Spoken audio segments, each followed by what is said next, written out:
for The Tonight Show of Radio every Saturday night, 9 to 11 Pacific Standard Time on CRN Digital Talk Radio. Now in our 24th year and well over 19,000 guests, The Ron Sedgy Show live originates from our Universal Radio studios. Celebrities from TV, music, movies, literature, politics, and show business, at one time or another, they all come to The Ron Sedgy Show. So why don't you?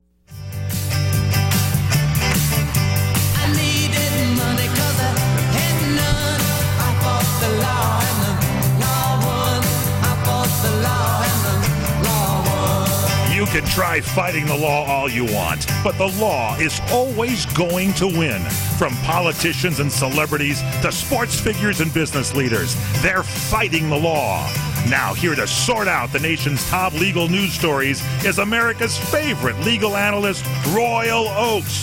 This is the Royal Oakes Show. Robbing people with a six-gun. I fought the law and the law won. I fought the law and the law won. Thank you, Mike Horn, and welcome to the Royal Oakes Show, and welcome to our co-host, Ken Jeffries. How you doing, Ken? Another wild week. It was pretty wild, yeah. There is no shortage of stuff to talk about, and a triumphant return by our millennial correspondent, Connor Oakes. How you doing, Connor? Happy to be here, as always. Very happy to be back. Yeah, so really. sorry I missed last weekend. I wasn't even doing anything fun or interesting. I was working all weekend. How much of a nightmare? As I recall, Ken and I spent about a quarter of the show debating over whether you were on special assignment or just regular assignment. I remember, of course, I went back and listened, and you're right. Yeah. Not every assignment is special, but all of my assignments You were the are one who was special. listening to that. Okay. I, as a millennial, We're glad. need to be on special assignment. I won't put up with just being on assignment. I've got to be When you go special. undercover, do you wear a trench coat and sunglasses and stuff like that? That's He's in the exactly Witness right, yeah. Protection Program. That's what I'm saying. Yeah. So Julian Assange, I think maybe was the top story of the week. We're certainly going to talk about him. We're going to talk about the Trump dump. Donald Trump wants to dump the folks who used to be detained for some sort of immigration issues into sanctuary city areas, which That's political is a retribution. controversial topic.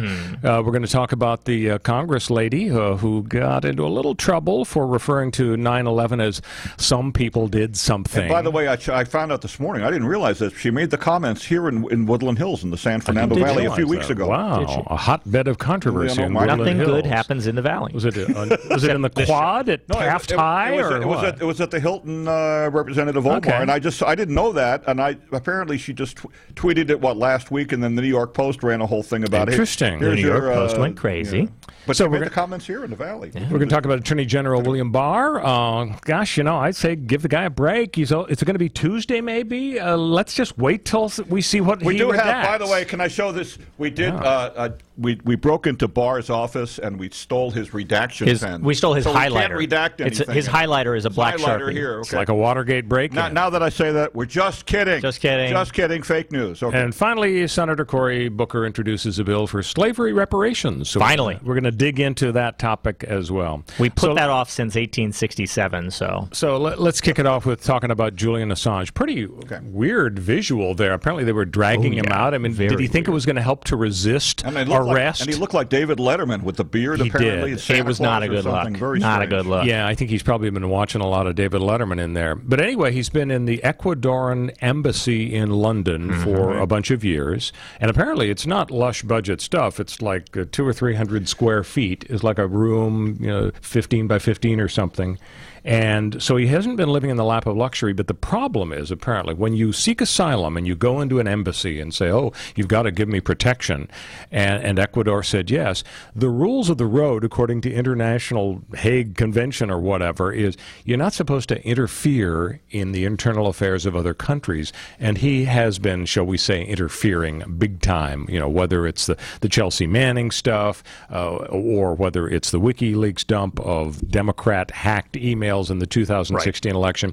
There were some internal things going on where he was actually threatening to sort of criticize Ecuador and release some naughty photos or something of Ecuadorian officials. Yeah, not a good bet. That's not a good idea. As a way to get them to let him stay, but it didn't work, and so he's out now. So here's the issue, I think. The question is, should people be considering Julian Assange as some sort of a Watergate type? New York Times, we're going to publish the Pentagon Papers, we're going to publish Watergate whether secrets. He's a journalist. Whether he's a journalist or not. Or is he just a creepy espionage-committing, traitorous guy who conspired with Chelsea Manning? And I guess the key for the government is they say, look, he actually, allegedly, tried to help Chelsea Manning, back when she was Corporal Manning, crack a password, crack a code to get access to thousands and thousands of Afghanistan war-oriented materials. Yeah. And so does that take him out of the journalism bucket? So what do you think? Yeah, I don't know, and I'm not sure. Is he a journalist or not? I guess, not sure. When can they try him in the United States? We have to get him over here first. Yeah, the first step is they actually might still go after him because of the Sweden sex-related charges. Apparently there was a rape allegation that was dropped, or at least the investigation ceased, but it's possible that charge could be revived against him. But the main deal, the main event, is whether or not he'll be shipped back to the U.S. and forced to stand trial for these charges that are being presented now in terms of espionage and helping Chelsea Manning. It does seem like almost a third category in between the journalist, who has a hallowed place, and the whistleblower, who's got a lot of protections as well. But the person who helps and enables the whistleblower and then publishes like a journalist is somewhere in between the two. And if they don't get the protections of the whistleblower, then the person who facilitates the whistle being blown, it's not going to, we have protections for whistleblowers for a reason. And if they turn around and hand it to somebody and that person gets nailed with, espionage charges for publishing something,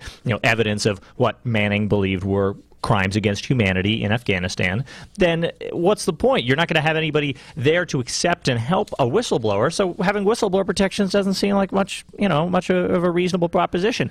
And on the other hand, somebody who publishes something sounds a lot like a journalist. Of course, we also hold journalists to a very high standard. We think that they absorb information, they translate it into something readable, but they also translate and fact-check and confirm. This guy didn't really fact-check and confirm anything. He pretty much hit publish, a big red publish button, and handed out everything, which a lot of folks will say was irresponsible, that he should not have just hit that big button and thrown everything out there, that sunlight is not always the best disinfectant, and that sometimes putting too much information out there can be a risk. What happens to him, Julian Assange? I mean, they're certainly going to not give him bail, because I'd say he's a flight risk. Yeah, absolutely. You'd be in Russia in a week. So what's going to happen to him is that he's going to be incarcerated pending his trial, assuming that it sorts out that he doesn't have to stay in Europe and face sex charges in the United States. In the U.S. Because it's the U.S. Department of Justice that is presenting the indictment and so on. I think an interesting approach was presented by the Wall Street Journal in the last day or two, and what they pointed out is that it's kind of hypocritical for people like Sean Hannity to put Assange on a pedestal, because Hannity went over and interviewed him and praised him for releasing all the Democrat emails, the Mr. Podesta's emails, and all the Hillary stuff, whereas the left wing praises him for releasing all of this Afghanistan war stuff. And I think the point is, you don't pick and choose whether he is a criminal or not based on whether you like the fact that his ox is being gored. Instead, there's just an objective standard here. Is this guy a criminal in the sense that he conspired with Manning to crack a password and get thousands and thousands of sensitive U.S. Defense Department cables and videos and so on related to the Afghanistan war, the Iraq war? Is he a criminal, or is he a legitimate journalist like the New York Times, who said to Daniel Ellsberg, oh, you stole these Pentagon Papers? We didn't have anything to do with that, but you've handed them to us, and it's a very substantial public interest to know the history of Vietnam. The public was lied to by Johnson and so on, so we're going to publish it. So let the courts decide case by case whether or not he's a criminal or a patriot, a whistleblower, and so on. And don't just say, oh, you like him one year but not in another. I think it's also really important to understand that it is acceptable to like him in one scenario and not in another if his intent in making a big break-in or facilitating a break-in or facilitating a leak was different. If his intent was different, it changes whether or not he is a criminal, because that's sort of part of what whistleblowing is all about. The intent is to bring sunlight in here and make the world a better place. With the Chelsea Manning Afghanistan war thing, the liberals would probably say this guy was trying to facilitate the exposure of what he and Manning thought were crimes against humanity, ongoing killing of civilians, stuff that was unreleased that allowed American imperialism to go around and flex itself and say we're morally superior than anybody else, and we're going to keep doing it and killing people. That's different than releasing John Podesta's emails as a political takedown towards the Democratic Party and saying you favored Hillary and killed Bernie's campaign. Nobody's dying over that. Yeah, American democracy would be better off if the Democrats weren't trying to kill fringe candidates and prop up the person they really want to be in the presidency. But that's a political decision they're making that hurt Bernie's chance to be president. And that means he has an important point. I raised my finger because I sprained it, actually. No, what happened is that this Trump's reaction to this, too. Trump said, well, in years past, he praised WikiLeaks, right? I love WikiLeaks. And this week he said... what's a WikiLeaks? No, he said, I have no interest or something. It's not my thing. That's not my thing. I don't know anything about WikiLeaks. Which probably is obviously a lie. He said the same thing about David Duke, didn't he? Yeah, exactly. Maybe he wanted to distance himself so that to the extent the prosecution proceeds against him, it won't look like it was a vendetta by the president. Yeah, you're right. Anyway. So let's go to topic 2, which is the Trump dump. So we've got people detained in the United States for immigration reasons. Asylum seekers who have a chance to be released into the country somewhere. And so for whatever reason, a bunch of the detainees are released into the general population. They are no longer being detained. While awaiting their asylum Step 2 hearing. So apparently, Donald Trump has decided it would be a clever idea to release them into areas like California, San Francisco, Chicago maybe. Sanctuary that are cities. Sanctuary areas, sanctuary cities, sanctuary states. And boy, did he get some pushback. Yeah. Oh, this is retribution, this is political, he's punishing people and so on. Now, here's my question. Yeah. Why would it be so bad to look at detainees who, maybe have a right to be here, maybe they don't, maybe they broke immigration rules. Why would it be so bad to look over the landscape and say, well, let's see, here's a community that is a sanctuary city. They refuse to cooperate with the federal government effort to get illegals out of the country. And here's an area where the citizens have voted absolutely against being sanctuary cities. They don't want that. Why wouldn't it be fair to let San Francisco deal with these folks if they, with open arms, would welcome these people, which is what they've said. Open border, folks. Why is that such a despicable thing to say, let them deal with folks since they're on record saying it's okay? Well, you're right. The idea of placing migrants purposefully for the benefit of the migrants or for the benefit of the communities those migrants are moving into is not a bad thought. But we all know that that's not why Donald Trump and the White House was floating this. What, are you a mind reader? I am. Okay. They floated it twice to ICE. So the White House said to ICE once, hey, what about the fact that we hand these people over to and basically put them on the street in San Francisco. In Nancy Pelosi's house. Right, yeah, exactly, right. Yeah. And see how they like it, basically. Right. And ICE. And we're talking ICE here, not exactly bastions of liberalism. ICE baby. Yeah. ICE turned around and said, we think that might be illegal and wrong. And the White House said, oh, okay. And then they thought about it, and and a couple of months later, they floated it back to ICE again, and ICE once again said, no, that is a very bad idea, and you should not do it, and we think it is the wrong thing to do. Is it illegal? Well, can he do it? Yeah, I don't know that there is any clear answer. I think if it were clear that he couldn't do it, the Democrats would have trotted out the argument and a lawsuit immediately, and that hasn't happened. So I don't know that there is a clear answer as to whether he can do it. I think it's consistent with the idea that Trump has sunk his teeth into the immigration issue and knows in his mind he can ride this to victory in 2020. Yeah. And it's interesting also that whereas a week or two ago we were told that Stephen Miller, the really hard right guy in the White House, has prevailed on Trump to say, let's separate families. Trump and Pence have realized that's a bad idea. Yeah. That is a political loser. Yeah. And so he's backed off, and they're saying, no, we're not going to be separating families. Because that really is going to backfire. And it's also a political loser for it to come out in the Washington Post, as it did this week, that the White House said in these words that it was going to send a message to Democrats by dumping these people. That's different than saying these communities are ready to handle them, help them. It's going to help those local communities' economies, which it will. But that's not the goal. And intent, just like with Assange, is important.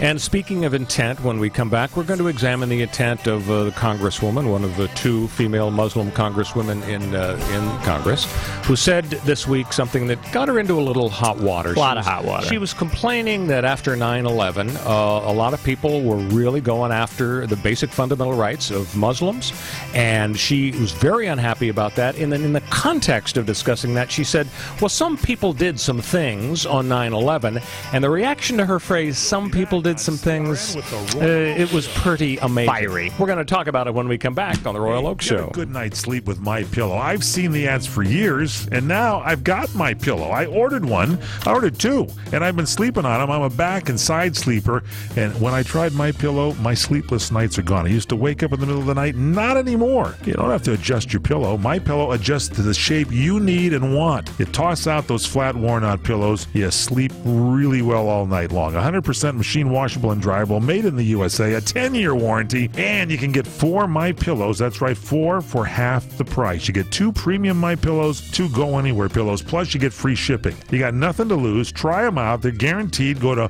MyPillow.com. Use the promo code WINNER. That's promo code WINNER, MyPillow.com, promo code WINNER, or call the direct phone number, 800-513-3363, 800-513-3363, or go to MyPillow.com, promo code WINNER. Welcome to your island home away from home at Kaanapali Beach Hotel. Relax and unwind on 11 acres of tropical gardens by the whale-shaped pool or in a beachfront cabana. Enjoy your favorite ocean activities, culture activities, and free nightly entertainment. A perfect setting for weddings, honeymoons, family vacations, or just a weekend getaway. Experience aloha at its best at Hawaii's most Hawaiian hotel. Call 661-0011 or visit kbhmaui.com and let us welcome you and your ohana to ours.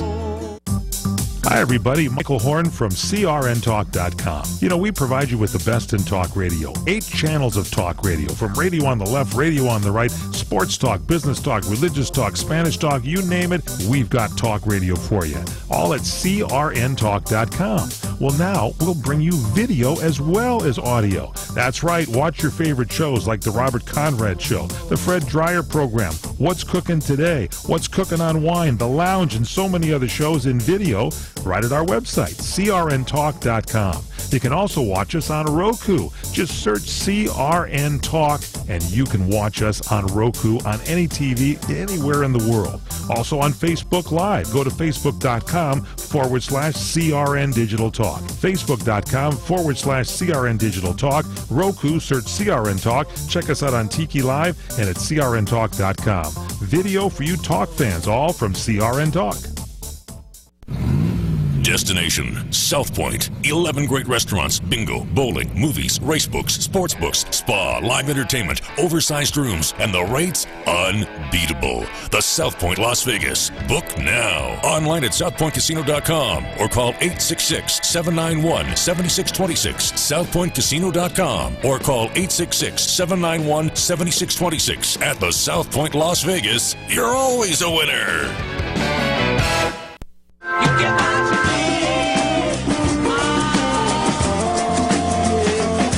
To the Royal Oak Show with our co-host Ken Jeffries and our millennial correspondent. If you only knew what we Connor talked about off the air. No, please don't So release we've that settled tape. a couple of issues. We've determined whether Julian Assange is a good guy or a bad guy. He's a bad guy. We've talked about whether Donald Trump has a right to dump all of the former detainees in San Francisco. He's a bad Get him guy. some San Francisco values. So now we're going to talk about the Congresswoman. What's her full name? Ilhan Omar? Ilhan Omar, I believe is how you say it. I could Congressman easily be Omar. wrong. So she said some people did something on 9/11, and that was the background. She then went on to say, and I am not happy about the fact that Muslims' civil rights were denied because of the backlash after 9/11. And so the New York Post, Donald Trump, a lot of folks have jumped on the fact that she referred to 9/11 as some people did something. And I gotta say, I think that's really disrespectful to what happened on 9/11. Why couldn't she just say some people did some horrible things, like it was murder, mass murder, 3,000 people. We'll never forget the images of those people flying through the air. I mean, they jumped out of the building because the alternative was an inferno. Yeah. So why not just recognize how horrible that was, and then take off from there and make your argument about civil liberties. So I think she deserved the backlash. And I'm sure you guys agree, so we can move on to the next topic. Yeah. Oh, no, go right ahead. I can go ahead. Well, I think she does deserve all of the negative feedback because it was a stupid statement. And she gave an opening to her enemies to really ignore the issue she wanted to focus on. She ought to know better, and maybe she doesn't. I don't know. And but Connor might have a different progressive view here. I do. I think that when she said CAIR was founded, CAIR is the Council on American Islamic Relations. Right. Yeah. CAIR was founded after 9/11, where some people did something. She could have said some people did something terrible, horrible, no good, very bad. If she said that would be okay. Right. Now, would she have gotten backlash? She might have gotten some backlash, probably not as much. But she could have been more careful with the way she said it. But the amount of backlash and the amount of scrutiny she got is so different. It's on a whole different scale from what I say would have gotten. Was the backlash too much? Yeah. Really? In this scenario. Seriously? Yeah, absolutely. If I say into this camera, on my show, our show here, where, we sometimes say some things that are a little politically incorrect, maybe. But many listeners have said it should be your show, Connor. Yeah. And that I could rest and stay at home. It was many listener, singular. But do you realize how much I had to talk to make up for you last week because you weren't here? You did a great job, Ken. But imagine my voice still hurts me. Imagine I was the one saying, look, guys, after 9/11, where some people did something, other people suffered terribly as a result, lost their civil rights, basically, and were second-class citizens and hated for a long time. Would you guys have said, whoa, you said something about 9/11? That's a really vague and boring way to place it when it wasn't a vague... What if she just said, CAIR was founded after 9/11, and let it go at that? She could have. But you're right. Some people did something. But she did. She was pointing out that I think the emphasis in her phrase really was about some people, meaning some other people who were not the victims who ended up losing their civil rights in the United States. People who are, of course, love America, or citizens, or legal residents, or residents, or whatever. And if I had made that statement, I would have gotten effectively zero backlash, maybe a little bit more. But she's under such a microscope right now because of the right-wing media machine that's been, jumping up and down on her for a month now or 2 months now because of repeated alleged slip-ups like this, that in that context, in that scenario, it becomes a frenzy. It becomes a, hey, let's fill the Fox News media hour with more of the outrage machine. And, I don't think she deserved to be the subject of political talk shows for 72 straight hours immediately after this came out to light, even though, as you pointed out, it actually was said back in March, almost more than a week ago, 2 weeks ago. Mm-hmm. That, I think, is the media using it as an excuse to basically fill their hours and generate extra outrage on top of what really, was a silly thing to say or a silly way to phrase it, but it didn't deserve to make her a pariah. We're going to disagree. No, not to make her a pariah, make her not so... flippant. I don't know if she's I don't know this. Obviously, I don't know. Never met her and so on. Right. But she should have known better. She is a congresswoman now. Yeah, and in politics, if you have to explain, you lose. So she should have known better. That's a good point. Yep. It does require an explanation, and you're right. That means probably lose. If you think that's controversial, what about the Supreme Court deciding recently there's no right to a painless execution? How? A guy on death row in Missouri. He had a rare, severe condition that could cause him to suffocate. By a 5-4 vote, the court rejected Russell Buckley's claim it would be cruel and unusual punishment to inject him because it could trigger a hemorrhage and choking. Justice Neil Gorsuch voted with the majority. He'd waited for 18 years. He was on death row, making numerous appeals, but he waited until 12 days before his execution to make this argument. And the Supreme Court said, no, we think this is a little bit too late. I guess the Supreme Court wants us to bring back the guillotine and have Robespierre just sort of chop everybody up. That would be painless, because I think that's instantaneous. It doesn't matter if you have a hemorrhage. So when we come back, we're going to explore that issue in a little more detail. Stay with us. We'll be back on CRN with the Royal Oak Show. This is the Entertainment Answer. What are Hugh Jackman's favorite moments in the new animated film Missing Link? I think my favorite moments in the movie are the interactions between my character and Mr. Link. I think that odd couple relationship is funny. I love Zach's performance, and I just love seeing these two characters gradually start to get to know each other and understand each other and develop a friendship, and it's funny. Missing Link, rated PG in theaters April 12th. For this entertainment answer, I'm Matt Mungle. The following ad contains shocking material. Listener discretion is advised.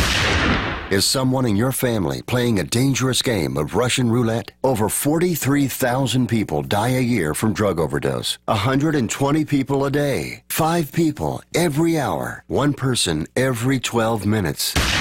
88,000 people die every year from alcohol abuse. Over 240 people a day. 10 an hour. 1 person every 6 minutes. Somebody you know may be next. Learn how to help someone you love get away from the drugs, alcohol, and bad influences. With the FMLA, people can take a leave of absence from their job and still keep it. Call Quit Drugs 321 now at 800-378-3315, 800-378-3315, 800-378-3315. That's 800-378-3315. We are the debt destroyer. Any debt you have, credit card, tax, student loan debt. Call now to get our free report that tells you how to destroy your debt. It's a great resource. Plus, when you make this free call right now, we'll have a debt destroyer expert ready to help you. They can show you how they can help you destroy your debt and get your life back on track. Debt problems don't have to be overwhelming. You can live stress-free and debt-free. Credit cards, medical bills, IRS tax problems, even student loan debt. Learn about free programs offered by the credit card companies, hospitals, and even the government that can help you slash your debt. Call right now for free information, including our Debt Destroyer Guide, a $300 value, yours free. Call right now. 800-515-6348. 800-515-6348. That's 800-515-6348. When you really want Italian food, you've got to get to Columbo's. Columbo's Italian Steakhouse and Jazz Club, Colorado Boulevard, Eagle Rock. It's that little neighborhood place you wish was down the street from you. It's time to leave the cocoon. No more rain and cold weather. Enjoy the deliciousness of Columbo's. It's not just the delightful and tender steaks, the to-die-for fish specialties. Columbo family Italian specialties, along with jazz every night and the world's greatest meatballs. It's the feeling you get at Columbo's. It's easy, friendly, not phony, and so far away from Beverly Hills prices, it makes for, oh yes, experience. It's easy, and don't we all need a large dose of easy and enjoy? Don't deny yourself and the family. It really is Good Times Central. That's why you have got to get to Columbo's, because it really is that little neighborhood place you wish was down the street from you. Columbo's Mangia.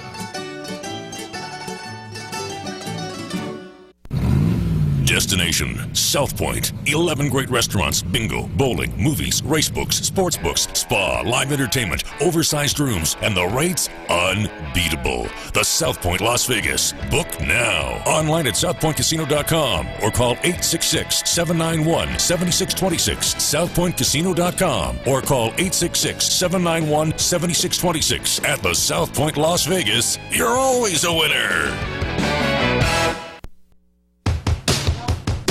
Welcome back to the Royal Oak Show with our co-host Ken Jeffries and our millennial correspondent Connor Oakes. We got the beat here. The Go-Go's, Belinda Carlisle? Yeah, Belinda from Newbury Park High School. Yep. And former girlfriend of Mike Marshall, first baseman for the Dodgers. Ooh, apparently that relationship didn't actually persist Tragedy. forever. No, he didn't get the first base. I'm sorry. Can we edit that out? No, that's fine. We'll fix that in post. In post. Okay, yeah. So we're going to get back to our heavy issues we've been talking about in terms of immigration and capital punishment. But as a little change of pace, we've got a fun story about Kim Kardashian changing careers, or at least adding to her career. I don't know if you've heard about this, but she's going to be a lawyer. Yes, she's not actually. Oh, okay. Now we're laughing here in the, No, in the studio. I'm not here. laughing. I'm excited. Okay, so she has a current job of being a Kardashian. Yeah, and being famous. fabulously Yeah. That's a full-time, wealthy. 24/7. You'd think, but the fact of the matter is, you remember the picture of her with Trump? I don't know, 6 months or so ago. No. She was in the Oval Office because she was pushing to have in the Alice Marie Johnson case. She wanted somebody to be commuted or pardoned, and she really got involved. And so she's decided to begin a 4-year apprenticeship with a law firm in San Francisco. So she's not going to go to law school, but she's going to take the bar exam 3 years from now, 3 or 4 years from now.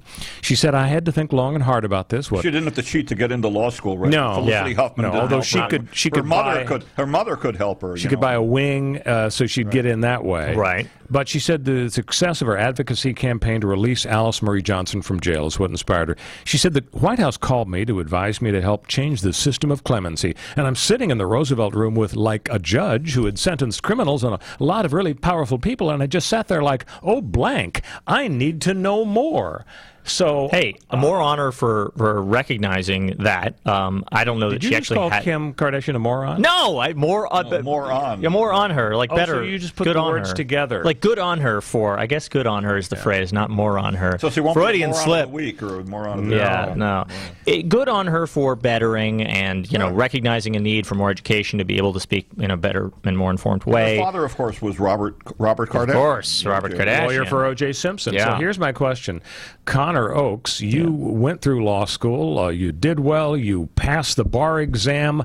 You're practicing law. If she called you up and said, Connor, I love the podcast. Would you help me with my studies and the bar exam? Would you actually assist Kim Kardashian for, I'm sure, a we should fair bring her in. compensation? Kim, if you're watching, or the mama... If Kim. Oh, that's right. I'm Kim, sorry. Because you're watching, we can speak directly to you. So come on in. You'd be willing to tutor her? I will find the time, Kim. I will. Kanye cannot come, but I will find the time. I remember when Connor started at SC Law School several years ago, he came to me and he said, big news. Guess who's going to be a classmate of mine at Gould USC Law School? And we were all so excited. Tell the story. So Rob Kardashian tweets out going to USC Law School in the fall. Everybody sees it. Everybody panics. They freak out. Half the incoming class is scared that it's going to become a Would media you be circus. By the competition? No, it's going to be a media circus. You're going to have paparazzi on the steps of the law school every day. Your tort classes would be interrupted by People magazine? The other half are excited. There's going to be a celebrity. Holy crap. He makes socks at this point. He's like a sock mogul or something, trying to become successful in Somebody's fashion. got to do it. Yeah. So about a week after his tweet, it comes out. This is right in admission season when everybody's getting their letters. I didn't hear about this. Yeah. A week later, it comes out the guy never took the LSAT. The guy never applied to any law schools. The guy has no actual information about how to get into law school, or has no plans for so it's doing fake it. News. He just tweeted this thinking, I'm Rob Kardashian. I'll tweet this and make it happen one way or another. That's how you get into law school, right?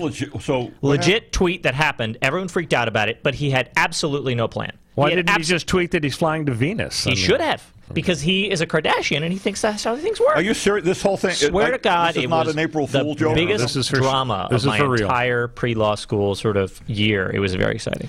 And this was not for a new spin-off of Rob Goes to Law School? It should have been. He could have made millions. I think Kim getting a law degree is a good spin-off. Yeah. All right, so we were into some heavy-duty issues, and one of them I kicked off was the question of whether the Supreme Court of the United States was right when they ruled recently that an inmate is not entitled to an absolutely pain-free execution. And, Right. we don't believe in torture and cruel and unusual punishment, but apparently the court was satisfied that the chance of this inmate in Missouri actually having some sort of hemorrhage and so on was so remote it wasn't worth putting it off for another year after 20 years of delays. And this guy went on a violent rampage. His name is Bucklew.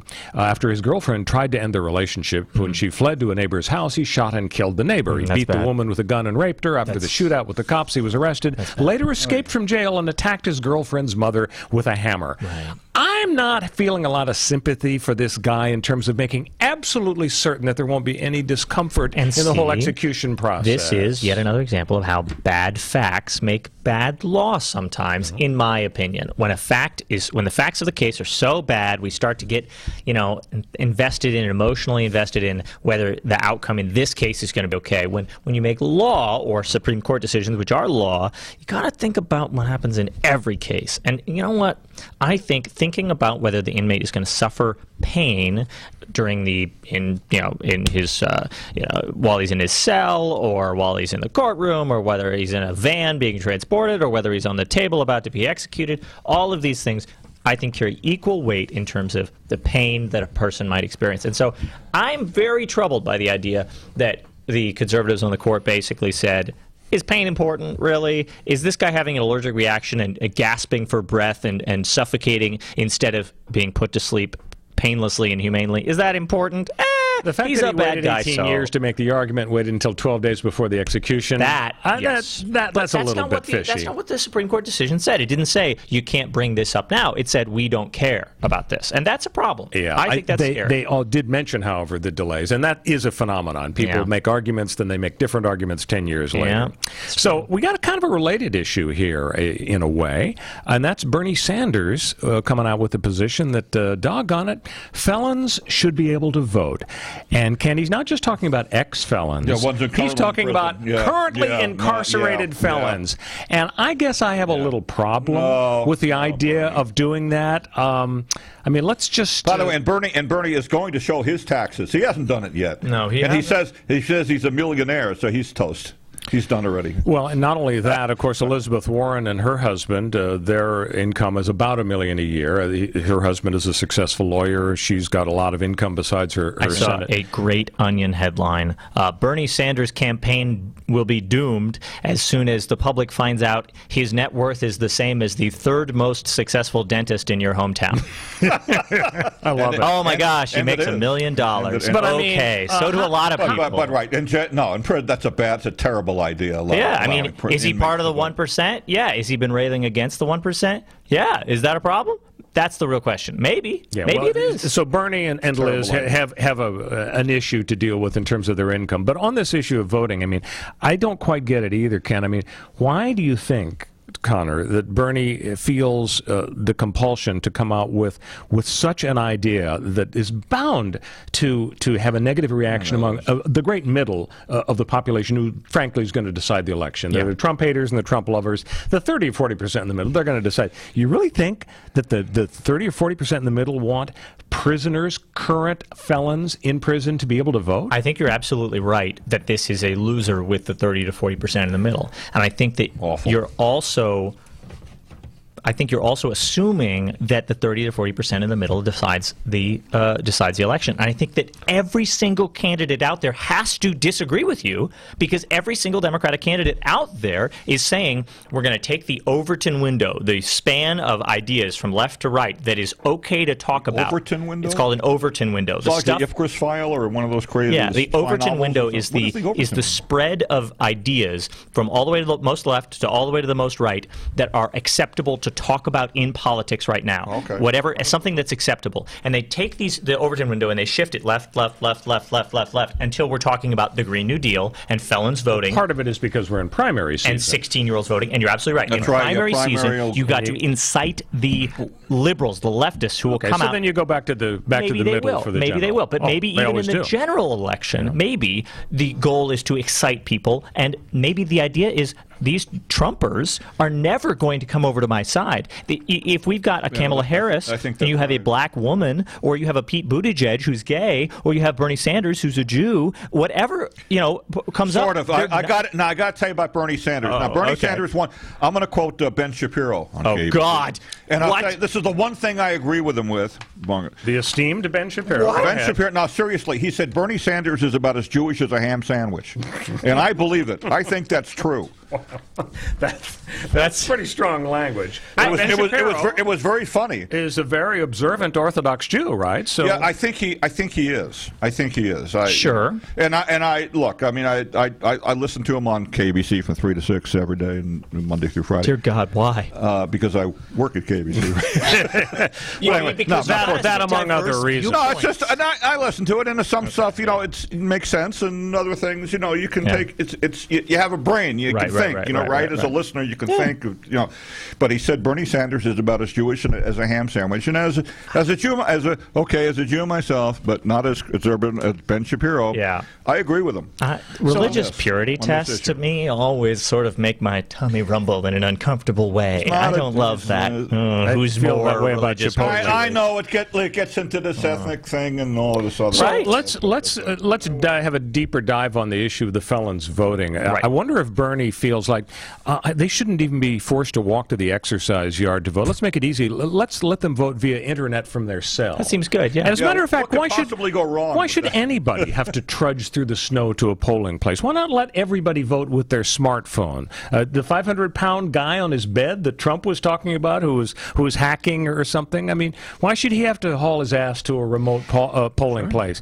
If you want to pick somebody who's going to give you the maximum amount of free stuff, why shouldn't it be as easy as possible for you to, you shouldn't have to kill yourself to vote, right? So there are a couple of different reasons why you might want felons not to vote. Two main ones: punitive and sort of practical. On the one hand, we could say taking away the right to vote is another powerful tool, just like putting somebody in jail or finding them, that might dissuade them from breaking the law. They might make people... Oh, really? I don't know. It's just you a think thought. Too many felons in training are going to say, okay, shall I bump off the bank? I won't be able to vote for Bernie Sanders if I bump off the bank. Excuse me? So probably not. The other one is a punishment, is not as a punishment, saying, oh, we just don't think that we should want to take something away from you. Instead, it's we think these people have bad judgment. We think that they're bad people who have bad judgment and will make bad decisions that make our country worse. Now, the danger with that is we don't really evaluate anybody else's judgment. We don't say, well, you bought a Hummer H2, and that was an incredibly bad investment that lost all its value as soon as you drove it off the lot, and it looks hideously ugly. And the idea that you're driving it around means you're probably compensating for something, and all that adds up to you have terrible judgment and you shouldn't be able to vote. Now, there's obviously a line where at a certain point someone has displayed such bad judgment that we think that they have lost certain privileges and would also, and not as a punishment but as practicality, we want to take away their right to vote because it'll make the world a worse place by voting. But is committing a felony that has nothing to do with voting and is, maybe was a crime of passion but still a felony, does that mean that you have bad judgment in political decisions? So we should have everybody have a hearing to decide whether their vote should be restored based on the nature of their crime. Well, let's take an example. Just picking somebody at random here. I have a few facts. There's a guy named Willie Horton from the state of Massachusetts. Wait a minute. It's coming back now. Willie's in his early 60s, and he's still behind bars because they haven't reinstated the furlough program. So just to go down memory lane here, there was a fellow named Joseph Fournier, a 17-year-old gas station attendant. Willie Horton fatally stabbed him 19 times. Body was stuffed in a trash can. He died from blood loss. Horton was convicted of murder, sentenced to life. But then he was released as part of a weekend furlough program, and doggone if he didn't return. While he was out, he twice raped a woman after pistol whipping, knifing, binding, and gagging her fiancé. Then he stole the car belonging to the man he'd assaulted. So they were captured. He was captured by Corporal Yusuf Mohammed. Horton was then sentenced in Maryland to 2 consecutive life terms plus 85 years. In Maryland? And the judge said, refused to return him to Massachusetts, saying, I'm never going to take the chance this guy might get furloughed again. Yeah. So then he was transferred to a Maryland institution. Presidential candidate Mike Dukakis was the governor of Massachusetts at the start, at the time of his release. Right. He supported the furlough program as a method of criminal rehabilitation. In 1973, the Massachusetts Supreme Court ruled that the right extended to first-degree murderers because the law didn't exclude them. The legislature then quickly passed a bill prohibiting furloughs for first-degree murderers, but Dukakis vetoed the bill, arguing it would cut the heart out of efforts at inmate rehabilitation. Cutting the heart out of somebody, that's something That's that a Willie bad turn of phrase. Anthony Hopkins was... bad turn of phrase. Willie Horton was then interviewed by the periodical The Nation, and he said, quote, "The fact is my name is not Willie. It's part of the myth of the case. This name irks me. It was created to play on racial stereotypes. Willie? Big, ugly, dumb, violent, black. Willie. I resent that. They created a fictional character who does not exist. They stripped me of my identity." What was his name? What's he want to be called now? Maybe at Willie Horton's hearing on whether he should get his vote, he'd be able to trot out this idea that they stripped him of his identity.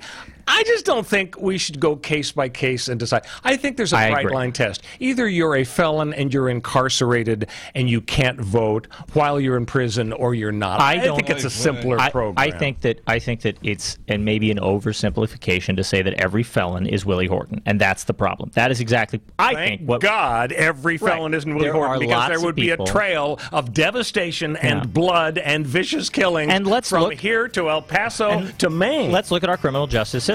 What do we know is a fact? Over-policing, over-charging, and over-penalizing, and plea deals where people take a felony on their record even though they didn't do anything anywhere near astronomically near what Willie Horton did. Those people have no right to vote, and that, I think, is wrong. I think that we have to reform our criminal justice system, that mass incarceration is a real phenomenon, and we have to help people get back into society, because if they're never able to get a job, then they're going to go back to poverty, going to go back to criminality. Absolutely. So I think we can agree on that. We can also agree, I think Willie Horton should not be allowed not a good dude. out, Bad should dude. not be allowed on Bad guy. furlough, should Bad not guy. be allowed to vote. To continue talking about very serious issues, a woman teacher said a topless selfie and she got fired. We're going to talk about the legality of that. With the Royal Oak Show. You're experiencing pain, back pain, shoulder, elbow, or hand pain, pain from a sports injury. If so, schedule a visit with Dr. Michael Sheps, the leading expert in laser therapy for pain management. Call 310-873-4422 or go to drsheps.com. Experience Epic T, the breakthrough laser therapy system that Dr. Sheps developed to make you pain-free in less time. Laser therapy is a non-invasive, safe, and effective in-office procedure that penetrates deep into your skin without damaging the tissue. It perfectly targets areas of pain to promote fast, natural healing. Relax your muscles, ease muscle spasms, joint stiffness, and arthritis pain while increasing blood circulation. For over 25 years, Dr. Sheps has helped Olympic athletes and sports enthusiasts alike get back in the game. Schedule your visit with Dr. Sheps at his Brentwood office in California. Call 310-873-4422 or visit drsheps.com. That's DRSHEPS.com. 310-873-4422. Were you scammed into signing a timeshare contract? And did you miss the part that said you have to pay for your great idea? Not only for the rest of your life, but when you're not here anymore, you get to pass this turkey onto your family for them to pay for the rest of their lives. Thanks, Dad. Don't burden your family down the road, and don't be stuck with expensive timeshare payments forever. Get out of your bad idea timeshare contract guaranteed, or pay nothing. Call Resort Release today and learn for free how their timeshare exit team can help you legally exit your timeshare contract. They've helped thousands of people, and they're A+ rated with a BBB. So if you feel scammed, get mad and get out of your expensive timeshare contract right now, guaranteed. Call NOW. 800-716-9903. 800-716-9903. 800-716-9903. That's 800-716-9903. Hi, everybody. Michael Horn from CRNTalk.com. You know, we provide you with the best in talk radio. 8 channels of talk radio, from radio on the left, radio on the right, sports talk, business talk, religious talk, Spanish talk, you name it, we've got talk radio for you. All at CRNTalk.com. Well, now we'll bring you video as well as audio. That's right. Watch your favorite shows like The Robert Conrad Show, The Fred Dreyer Program, What's Cooking Today, What's Cooking on Wine, The Lounge, and so many other shows in video right at our website, CRNTalk.com. You can also watch us on Roku. Just search CRN Talk, and you can watch us on Roku on any TV anywhere in the world. Also on Facebook Live. Go to Facebook.com/CRN Digital Talk. Talk. Facebook.com/CRN Digital Talk. Roku, search CRN Talk. Check us out on Tiki Live and at CRNTalk.com. Video for you talk fans, all from CRN Talk. Welcome back to the Royal Oak Show with our co-host, Ken Jeffries. So, a middle school teacher in, I guess, Long Island? Yeah, it was Long Island. Long Island. Lauren Miranda. My old stopping ground. She's 25 years old. Mm-hmm. She's got a boyfriend who's another teacher, and she decides, oh, what the heck, I'm going to send him a topless selfie. As one does. She does. Yeah. And somehow, and this is the mystery part of the story, somehow a middle school student, got his hands on the topless selfie. Right. And when the administration learned that she had done this, she's out of there. Apparently they fired her, and now she's suing over it.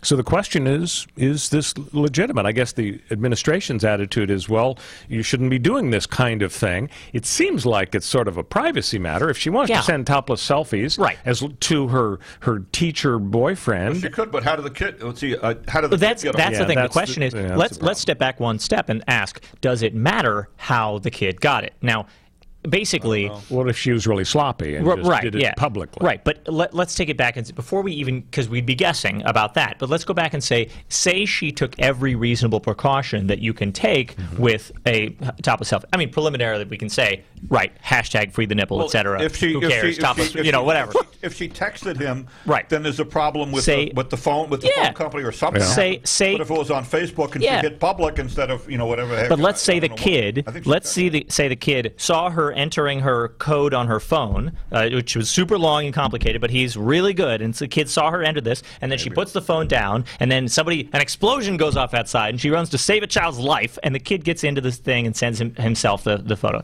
So she took every reasonable precaution, and it still happened. Now, the question is taking a topless selfie and having it on your phone or sending it to another human being, even if they're your boyfriend, is that such an irresponsible, reckless thing that you should get fired for it? I mean, basically, whether or not the kid eventually found it, she did the same things, right? She took the same actions of taking a topless selfie. I don't think that is so reckless and wrong, especially in 2019, that you should be able to get fired for it. I think Donald Trump should be able to take as many topless selfies of himself as he wants. Well, that gets into the issue, and he shouldn't get impeached for it. She brought up that issue of men can walk around without... That's right. Without right, I don't hashtag know free if the you nipple. saw the LA Times editorial this week, and it says the covering of female breasts has a long history in Western civilization, though it's unclear exactly why. Women's breasts are larger than men's, though not all the time. Right now, the topless laws are such a mishmash, even police don't always know what's allowed.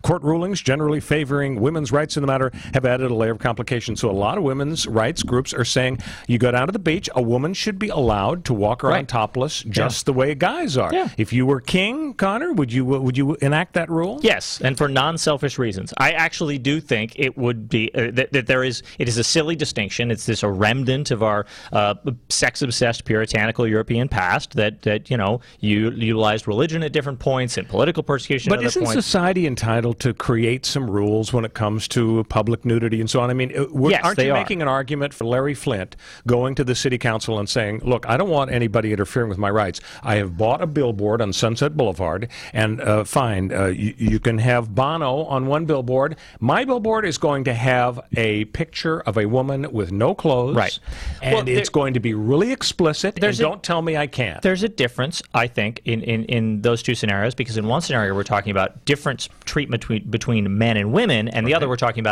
vulgarity in general. So if we say, if Larry Flint wanted to show men and women equally, that would be one thing. But what we're talking about really is the difference between men and women here. So a woman should be able to argue that I should get treated the same way as a man. Even if society is allowed to put restrictions on our behavior, they should be the same restrictions between men and women, because there's not that much different between the two.